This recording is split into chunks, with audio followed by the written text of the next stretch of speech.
everybody. Hans Fenzel coming to you from Highlands Ranch, Colorado. Patrick Kelly coming to you from Tampa, Florida.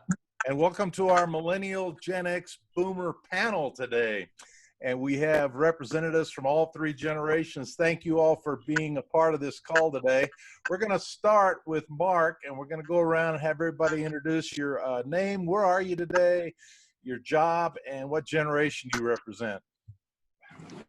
Hey everybody, my name is Mark Finzel. As you can tell from the last name, I am Hans's son, and I am in Colorado Springs, Colorado at home, like probably all of you are. My title is Vice President of Digital Innovation at a nonprofit, and I'm technically in the millennial generation, although I would say I'm kind of right on the line for Gen X. Hey, I'm George, and I'm coming to you from Columbia, South Carolina. I'm currently unemployed right now, and my generation is millennial. Now, you're not unemployed. You're a full-time student. Yeah, full-time student, yeah. Don't underrate yourself. Okay, we'll go right to Cambria. It says Max Melkert on the screen, but that's Cambria Melkert. Yes. Hi, I'm Cambria Melkert. I am also a child of Hans Fenzel. In Cape Town, South Africa, I work for Youth with a Mission, which is an international Christian ministry, and I am a millennial. Great. And Brian? Hi, I'm Brian Cullen, and I live in Oconomowoc, Wisconsin, which is about halfway between Milwaukee and Madison, so America's Dairyland. And I am VP of HR and Marketing with a company called United States Alliance Fire Protection, and we do life safety work in Illinois and Wisconsin, and part of a large group out of Minnesota called API Group. And I answer to the shout of "Okay, Boomer." And Brian also lives on a lake. I've been to his beautiful home up there. So, Will, since we're talking about lakes, you go next. Hi, my name is Will Smith, and I am a corporate jet pilot down here in sunny Florida. I am a ex-genner, and I'm also a published author. All right. And Lena, we'll finish up with you. So hi, good morning, good afternoon, depending on what zip code you are. I'm Lena Mendoza, founder of Intentional Leadership. I do leadership development. I am in San Jose, Silicon Valley, California, and I am a Gen Xer. Wonderful. Thank you again, all of you, for being on the show today. And we're going to start with the millennials, which would, not Patrick, but we'll go Mark, George, Cambria. And first question is, when you think of baby boomers, what are your, maybe not just yours, but your generation's standard stereotype? Sure, I can kick it off. And I did ask a couple of my friends who are also millennials, so kind of got their thoughts too. I would say some stereotypes of boomers is that they can tend to be more closed-minded and maybe stuck in their ways, not as willing to listen to new and different points of view. Something that I think a lot of people would say in my generation. And another one is that I hope this doesn't sound harsh, but I think they can tend to be more likely to repeat misinformation they hear without really researching it. Like, I think a lot of the stuff that gets shared on Facebook that is maybe considered misinformation often originates from that generation.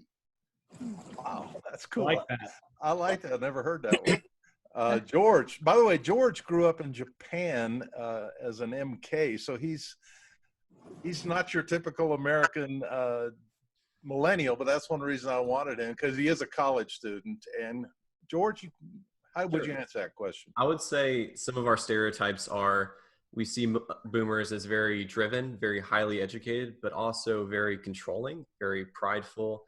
I would even say arrogant, very legalistic, and sort of the formula of work. They're that sort of unwilling to move, unwilling to adapt. That's just how my generation kind of sees boomers a lot of the time. By the way, Brian and I are not offended by anything you say, right, Brian? I resemble that remark. We'll just take these stabs in the heart with a big smile on our face. And this is nothing We I want- believe. It's just We want everybody to be frustration. brutally honest. So Cambria, you take it next. Yeah, so I wrote down some thoughts. I feel that boomers are set in their ways. They are more rigid and inflexible than people of other generations. They like structure and routine. I find that they're a lot more blunt and they show less emotion and connection as people of my generation, and kind of like all business is kind of what I wrote down. So Thank you. Thanks. Appreciate that. Okay, Brian, my question to you, when you think of millennials, what are your stereotypes? Not only you, but your generation. So the first words that come to mind are intolerant snowflakes. And then I think in terms of addicted to devices. So at a restaurant, you'll see 4 or 6 people sitting there looking at their devices and not communicating with each other. And I think overall it is, what word I would say after listening to you guys talk about boomers, it's triche.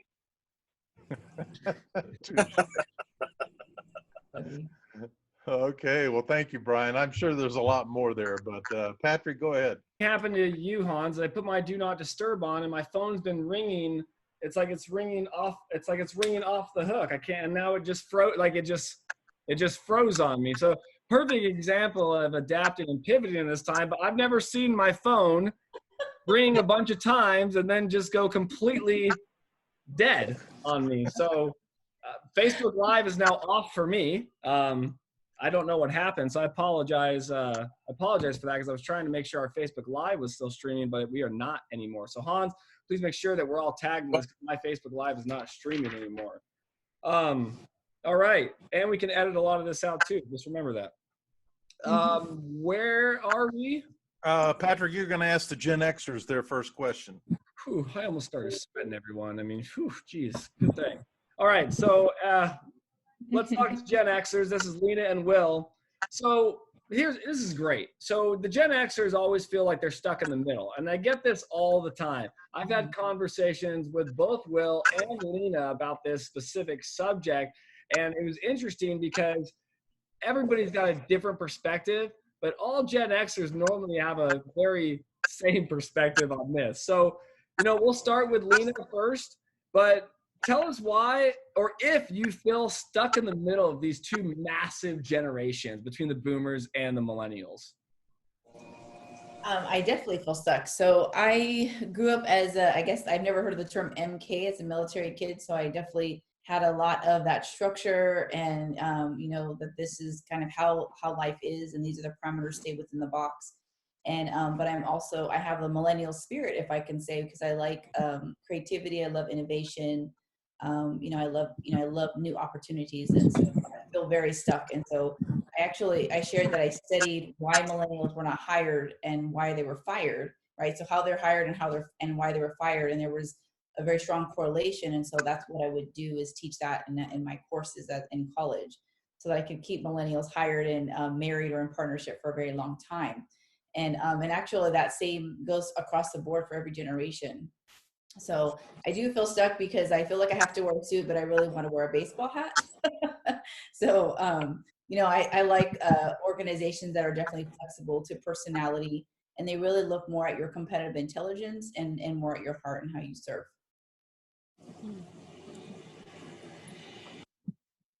All right, Will. My turn? Yeah. Well, I look at it like this. I was listening to both sides of the millennials and the boomers, and I don't think it's, the old saying goes, as you get older, you get stuck in your ways. I don't think that's a generation thing. I just think as the millennials grow up and become older, they're going to be stuck in their ways too, just like the boomers. What I do see, there's a lack of respect from the millennials because they're entitled and they think somebody owes them something. And they don't understand that, nothing comes for free in life and you have to work for it. And I see this going back and forth. My son is a millennial. And to give a quick example, the way I told them to get up off their butts and start working is I sold my house and kicked them out. My son went into the Army. and my oldest son went in the Army. My youngest son went and lived with mommy. But sometimes you have to be a little hard. So I don't know if I'm more of a leaning on the boomer side or more the millennial side, but I just see a lot of entitlements there. And for some reason, they think somebody owes them something. Interesting. Yeah, very, very interesting. So do you, like I said, do you feel like you're stuck in the middle? Because I know you were raised by builders, you told me. Your parents weren't boomers, they were builders. So do you feel more that you are a boomer and you're not stuck in the middle like a lot of other Gen Xers feel, or do you still feel that you are? Well, I mean, I was raised by a mother that worked 3 jobs to support me. And my dad was more of a business guy, and it was always business first. Very serious, with what was going on. It was one of those things I see a whole lot, but I was raised where everybody worked. Yeah. There was no, and that's why I wrote one of my second book was about, you got to get up and make things happen. But as far as being stuck in the middle from a work aspect, everybody I fly around are boomers. All the corporate jobs with Outback Steakhouse, R&R Tire, these guys are all boomers, and they've worked really, really hard to get where they are, and they deserve it. And because it took a while, I think the millennials think that they need to go to work for 5 years and be in the same position as boomers do. This is a lifetime thing when you're out there working. It takes you 30 years before you retire, doing a career. It doesn't happen overnight. And for some reason, I think the millennials are entitled to think, well, they just, bounce around. They'll work 5 years and they need to have or expect to have the same thing the boomers have over a lifetime of work. All right. And I just don't, I don't think it's. I mean, I trust me, I get it. So back to the question I'm going to jump back to Lena then. So which 2 generations, Lena, do you feel you relate to the best then in the work environment, and then maybe / the life environment, right outside of work? So as I grew up, I would say I definitely was more of a baby boomer mentality, very strict and more rigid and business first. And so I definitely had to cultivate that social, like that emotional intelligence, and as time went on and relate. So what I say, lead with a compassionate heart. And so now I feel like I'm more like a millennial. I've worked with a lot of millennials. I feel that they bring a lot to the table. They think differently. I think we each think differently generationally. And so for me, my personality would say I want to have fun more and wear Disney ears. So so I would say now I would probably lean more to the millennial side. I'm 44, by the way. So you changed a little bit, right? You said started with boomers and now acting more or kind of trending towards millennials. Awesome. What about you, Will? I mean, are you best with generation millennial, or are you more of a boomer, or more just an he sure sounded like a boomer with the last Boomer, thing he said, right? No, and then because that's how I was raised, So I was 73. And also agree with Hans about, are you, what part of that? Because that's 20 years or 15 years. So if you were born as a millennial in the 80s, you probably have more of a trait towards the X-gens or boomers because that's who you're raised by. But if you're born in a later part of that generation, like 98 or 99, then maybe your parents were a little bit different. So, I mean, 20 years is a huge time per generation. So yeah, I think me being in the 73, I lean more towards the boomers because that's basically how I was raised. My parents had me in their 40s. So we talked about that too. You were a later child in life. So that's awesome. So we got 2 Xers now, that one is a boomer mentality, right? And one is now a millennial mentality. So we've got both sides of the spectrum in the middle, right? But they're still on both sides representing each generation. So that's very interesting. Would you say, Hans? I would. And let me just remind everybody that's watching, the reason Patrick and I wrote Millennial Boom was to try to bridge understanding and to create more unity, because we see a lot of discord. When I met Patrick on an airplane flying to China, the first thing he told me after we got to spend 5 minutes talking, said, generally I hate baby boomers. And I said, really? Why? You guys are a bunch of jerks, and I have to work with you, and I don't like it, and you just condemn me and all this stuff. So we're going to go to the next question. So we wrote this book to try to alleviate that misunderstanding and to help boomers get inside the head and heart of millennials and vice versa. So we're going to go back to the millennials, and we'll start with you, Cambria, and then George, and then Mark. Here's a second question to you. What are some barriers you've encountered working with boomers? So I immediately thought about when I was working in an office for the ministry we work with, Youth with a Mission, and all of my colleagues were boomers. And I think what I found was that they just didn't take me very seriously, and they were hesitant to pass on their knowledge to me because it felt like they were going to become irrelevant or I would take their place in some way. So it just didn't feel like a very cohesive relationship. Like I wasn't respected or taken seriously. I felt like they kind of were like wanting to baby me a little bit and just really holding tight on to what they knew and not wanting to pass it on to me. So we hear that.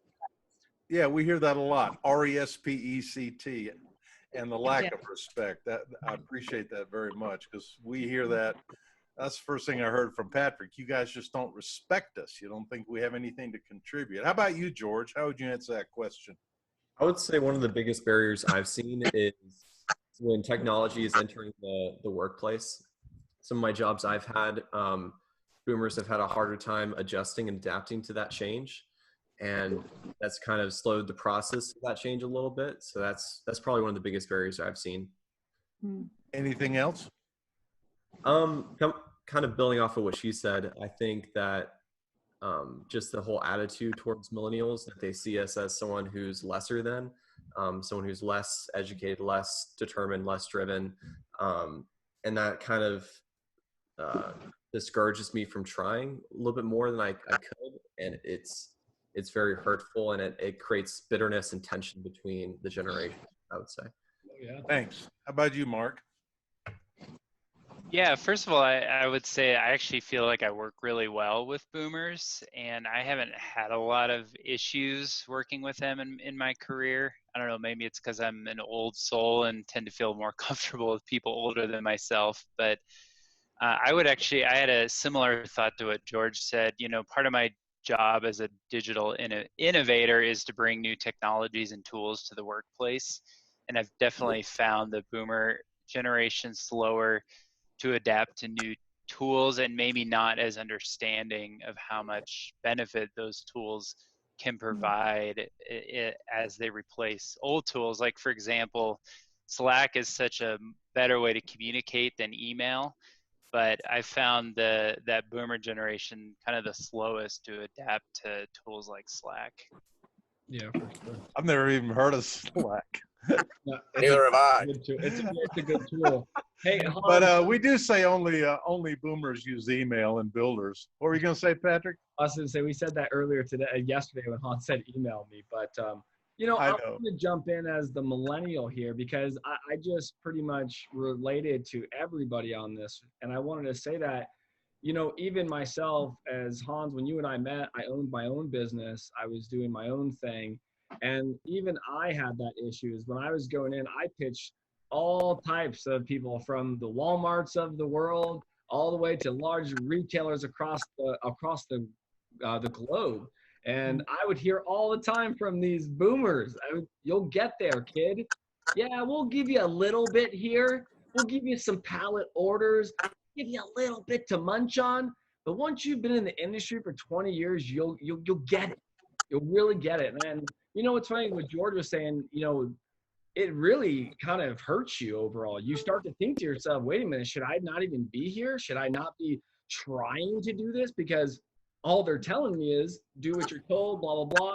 And to us, it's like I started my own company and I still didn't even get the respect of owning a multi-million-dollar international company, right? And even, I would say even till today, we still have a lot of boomers working. And it's crazy how that respect from both sides even gets me to this day. And it makes me say, well, should I even do that? Who knows? Well, Patrick, can I jump in on this real quick and comment about that? Sure. Okay, if you're an NFL player, you have to play football in high school and junior high and college before you become an NFL player. You don't just go straight from mini league straight to the NFL. So the same thing as far as business is concerned. You know, when you're in the industry, you have to work up to that 20 years. You have to give the respect to that person that's put his time in and, you know, and paid his dues. Just like a pilot. I didn't go from a private pilot to a corporate pilot. I had to pay my dues. And that's what the millennials don't get. They don't want to pay their dues. They just want it all right now. You know, it is interesting, and I've totally hear you on that. And it's always funny, but if I'm an entrepreneur and an innovator, and, you know, like I said, if you're the guy going to work and punching in and doing what you're told, and you've gotten there for doing what you're told for 20 years, that's fine. But as I'm an innovator and entrepreneur, I'm looking at ways to better your company, better your organization, and do things that you've never been able to do, which is why you're probably giving me crumbs. So I get the longevity, the respect, but in certain industries, I don't believe that's even there anymore. If you've got the talent and the experience, you can move forward. Yeah, Patrick, before we finish up this segment, I'd like to hear from the three millennials about that pay your dues statement. Please, yeah.